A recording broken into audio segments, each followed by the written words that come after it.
दर्शक बंधु पीएम किसान सम्मान निधि योजनार 20तम किस्तिर तारीख घोषणा कले सरकार। 20तम किस्तिर 2000 टंका एही दिन आपण पाखे पहुँचवाक जाऊँगी। सरकार कले बड़ घोषणा।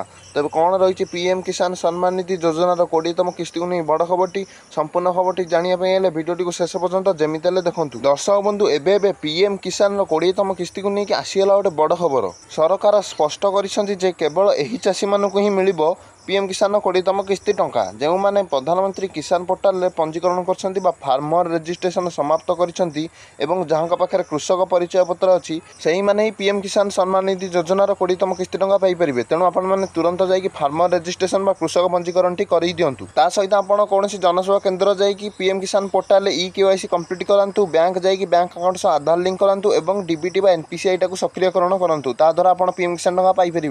दर्शक बंधु आपण पीएम किसान सम्मान निधि योजनार 20तम किस्ती जुलाई मासर 5 तारिख सुधा मिल जावर अधिकार अधिक संभावना रोचे। कारण ना पीएम किसान प्रति किस्ती प्रति 4 मास थे छड़ा जाए और यह 20तम किस्ती 4 मास बीती सारा किंतु आसला नहीं। कारण ना सरकार एथर चाषी मानक पीएम किसान टंका दवाई बहुत सारा नियम आनी। तेणु सरकार चाषी मानक किछिटा टाइम दौरान चाषी मैंने से सब कम गुड़िक पूरण कर पीएम किसान टंका पाइबा योग्य हो पारे। किंतु 4 मास बीती सारा तेणु सरकार विलम्ब न कर सप्ताह पीएम किसान टंका चाषी मान खाता को पठे देवार अधिकार अधिक संभावना रोचे। तेणु सरकार पीएम किसान योजना नहीं जेकोसी अपडेट आसे सर्वप्रथम जणाइदेवी। तेणु आम चैनल को लाइक और सब्सक्राइब कर दियंतु।